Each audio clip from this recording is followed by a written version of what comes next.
स्वागत है आप सभी का आईसीजी स्टार एजुकेशन के ऑनलाइन यूट्यूब क्लास में।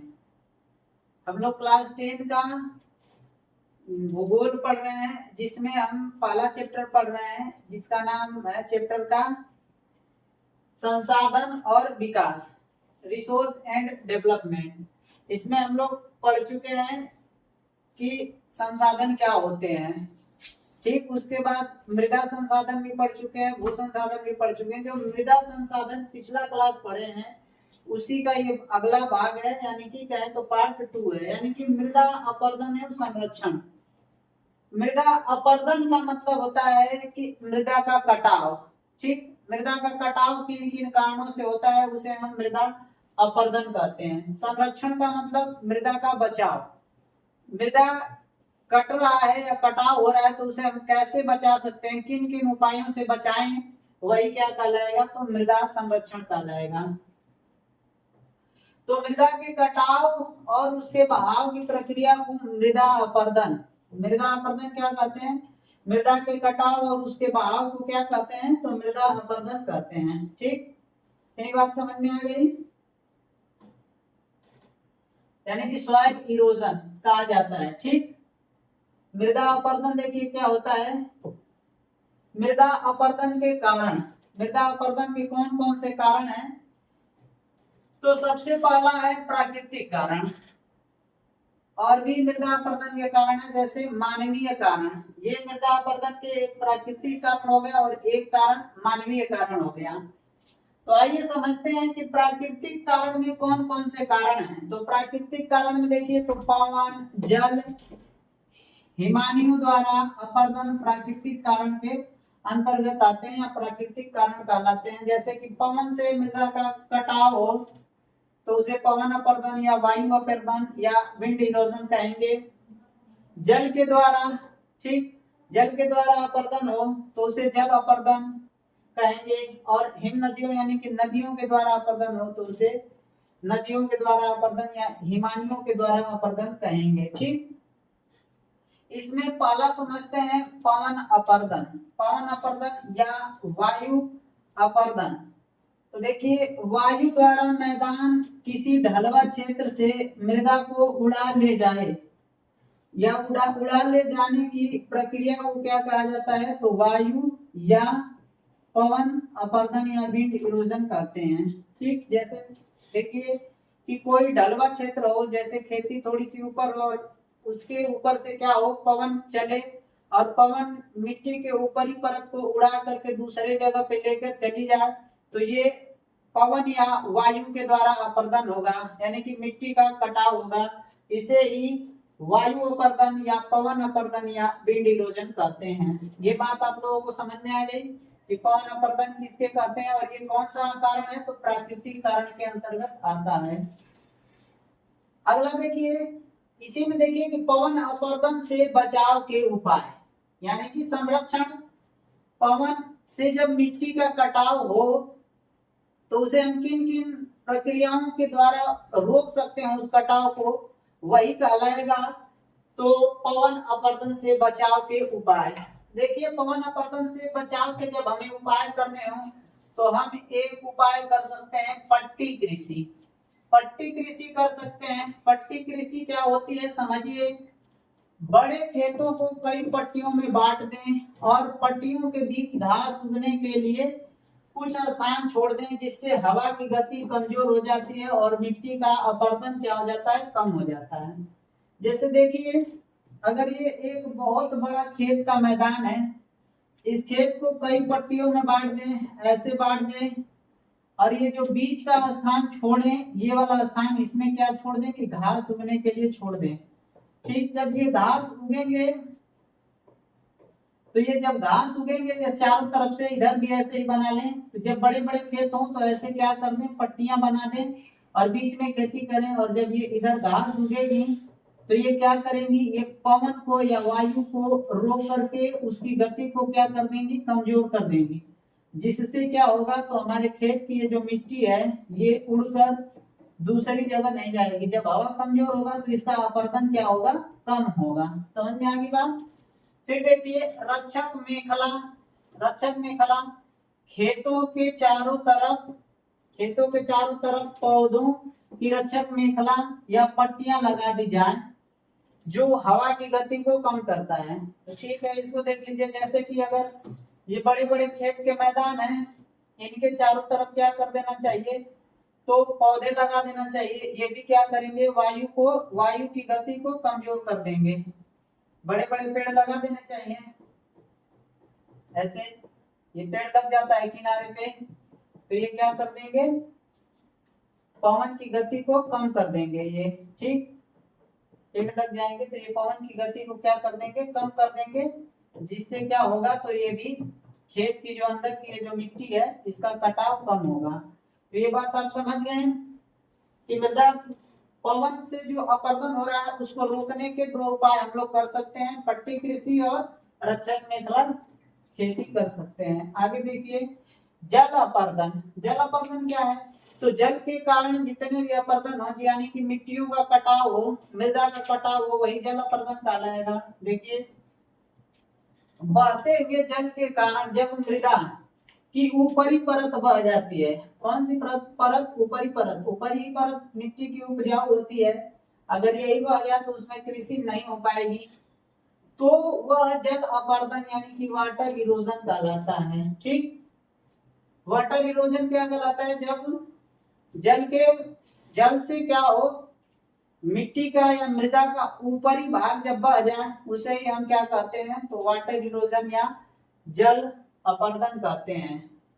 जल अपरदन दो प्रकार के है, एक चादर अपरदन और दूसरा अनालिका अपरदन। ठीक, चादर अपरदन देखिए, जब बहुत बड़े क्षेत्र की ऊपरी मृदा घुलकर जल के साथ बह जाती है तो उसे चादर अपरदन यानी कि सीट इरोजन कहते हैं। ठीक, जब मृदा का बहुत बड़ा भाग जल के साथ बह जाए, बहुत बड़े क्षेत्रफल का भाग जब मृदा का बह के चला जाए जल के साथ, तो उसे हम लोग क्या कहते हैं, तो चादर अपरदन कहते हैं। ठीक, अनालिका अपरदन क्या होता है, जब बहता हुआ जल मृदाओं को काटते हुए गहरी वाहिकाएं बनाता है। वाहिका यानी कि नली, गली, जैसे नली और गली एक ही शब्द है, जैसे बना दे, वह अनालिका अपरदन या गली इरोजन कहलाता है। चंबल में इसे खड भूमि कहा जाता है। अगर पूछे कि जो यहाँ देखिए चित्र बना दे रहे हैं कि अगर मान लीजिए कि ये ढाल पे भूमि है, ये भूमि का बना हुआ है, अगर ये भूमि वर्षा के कारण बह करके और इसमें क्या कर दे, ऐसे गली ऐसे ऐसे काट करके इस पूरे मिट्टी को इसमें ये गली का रूप निर्माण ऐसे कर दे। अब ये मिट्टी है, ये बहुत गली जैसे हो गई, इसमें खेती करना बहुत ही मुश्किल हो जाता है, क्योंकि इसमें गलियों की तरह से ऐसे कट कट के मिट्टी बह जाती है, तो इसमें खेती करना थोड़ा मुश्किल हो जाता है। तो पूछे कि गली या वाहिकाएं जो चंबल में पाई जाती हैं, ऐसी भूमि, उस भूमि को क्या कहा जाता है, तो उस भूमि को चंबल में खड कहा जाता है। क्या कहा जाता है, खड। खड का मतलब जैसे गड्ढे की तरह से हो जाती है, खेती करना थोड़ा उसमें मुश्किल हो जाता है। जो उपजाऊ मिट्टी होती है वो बह करके क्या चली जाती है, नीचे की तरफ चल जाती है। जल अपरदन को रोकने के उपाय, तो जल अपरदन को भी रोका जा सकता है कुछ उपाय करके। आइए देखते हैं कौन कौन से उपाय जल अपरदन को रोकने में सहायक हैं। तो अधिक से अधिक वृक्षों को लगाकर क्या करना चाहिए, अगर अधिक से अधिक वृक्ष लगा दिए जाएं तो जल से कटाव को मृदा को रोका जा सकता है। जल का उचित प्रबंध करके, जल का क्या करके, उचित प्रबंध करके। जैसे देखिए, जल का उचित प्रबंध करके यानी कि जल हमारे पास जब है तो उसे हम क्या करें, बांध बना लें या किसी तालाब में या झील में इकट्ठा कर लें। तो ऐसे अगर जल का प्रबंध कर लें, उचित प्रबंध कर लें, कुएं में किसी भी तरह से अगर जल को रोक लें, इकट्ठा कर लें, ताकि वो क्या करे, अपरदन न कर सके भूमि का, तो ये भी एक उपाय हो सकता है, जल का उचित प्रबंध। आगे चलते हैं, आगे देखिए, मानवीय कारण क्या है मृदा अपरदन के लिए, तो मानवीय कारण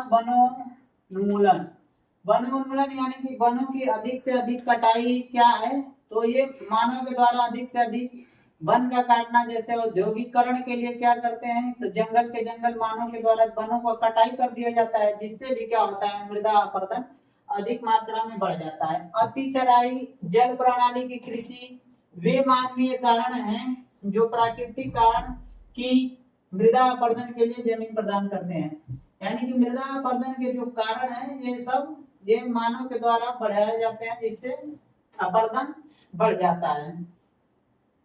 इसे रोकने के उपाय, तो इसे रोकने के उपाय क्या है, यानी कि मानवीय कारण से जो अपरदन होता है उसे रोकने के जो उपाय है वो निम्नलिखित उपाय है, जैसे कि समोच्च कृषि एवं सीढ़ीदार कृषि को बढ़ावा देकर। इससे क्या होगा कि अगर जल का बहाव हो या पवन किसी भी कारण से अगर मिट्टी का बहाव होता है तो वो सीढ़ी नुमा होगा, तो कहीं ना कहीं वो मिट्टी फंस करके हमें उपजाऊ मिलेगी, यानी कि वो मिट्टी दूसरे जगह पे नहीं जाएगी। अति चराई पे रोक लगाकर, वनारोपण करके, यानी कि अधिक से अधिक वन को लगाकर और रचनात्मक बांध बनाकर, बांध को बना करके जल को रोका जा सकता है, जिससे क्या होगा, मृदा का कटाव रुकेगा। तो ये मानवीय कारण से होने वाले अपरदन और उसके ये रोकने यानी कि बचाव संरक्षण के उपाय थे। आगे देखिए, मृदा अपरदन से हानियां, यानी कि जब मृदा का अपरदन हो, अधिक से अधिक कटाव हो, तो किन किन हानियां, कौन कौन सी हानियां होती हैं इसके बारे में जानेंगे। इन हानियों को अगर हम कम कर लें तो सही है। तो देखिए हानियां क्या क्या होती है। तो जब मृदा का कटाव होता है तो उपजाऊ भूमि के नष्ट होने के कारण कृषि उत्पादन में कमी आ जाती है। पहले ही हम आप लोगों को बता दिए कि जो मृदा का ऊपरी परत होता है वही उपजाऊ होता है, अगर उसी का कटाव होगा तो कृषि उत्पादन में कमी आएगी। ठीक, आकस्मिकता या आकस्मिक, आकस्मिक एवं आकस्मिक का मतलब कि एकाएक और भीषण बाढ़ का प्रकोप बढ़ जाता है, जिसके कारण अगर मिट्टी का अधिक से अधिक कटाव हो जाता है तो एकाएक क्या होता है, बाढ़ आ जाता है, जिससे परेशानियां हो जाती हैं। बालू के जमा होने के कारण नदियों, नहरों, बंदरगाहों के मार्ग बंद हो जाते हैं। जब मिट्टी का अधिक से अधिक कटाव भी हो जाए तो उससे भी हमें हानियां होती हैं। तो क्या होती है, वो नदियों के मुहाने या बीच में नदियों के टीले बन जाते हैं, जिससे क्या होता है, तो नदियों के और नहरों के और बंदरगाहों के मार्ग क्या हो जाते हैं, बंद हो जाते हैं, जिसमें बड़ी बड़ी जहाजों को आना जाना मुश्किल हो जाता है। तो ये यातायात में यानी कि जल यातायात में भी क्या करते हैं, तो समस्या खड़ी कर देते हैं। सूखे की लंबी अवधि के कारण फसलें नष्ट हो जाती हैं। वनों का कटाई और बहुत सारे कारणों के कारण क्या होता है, तो सूखे पड़ जाते हैं, वर्षा कम होती है, जिसके कारण क्या होता है, तो फसलें नष्ट हो जाती हैं। जब सूखा पड़ेगा तो फसलें नष्ट हो जाएंगी, और जब सूखा पड़ेगा तो कुओं, नलकूपों, ट्यूबवेलों में जल का क्या होगा, स्तर नीचे चला जाएगा, जिससे सिंचाई के लिए भी क्या होगा, सिंचाई के लिए भी बाधा आ जाएगी, यानी कि पानी की कमी हो जाएगी, नहीं मिलेगी, जिसके कारण क्या होगा, सिंचाई में बाधा उत्पन्न हो जाएगा। तो ये मृदा अपरदन यानी कि मृदा के कटाव से होने वाली हानियां थी। ये हमारा चैप्टर कंप्लीट हुआ। अगर वीडियो अच्छा लगा है तो वीडियो को शेयर करें, चैनल को सब्सक्राइब करें।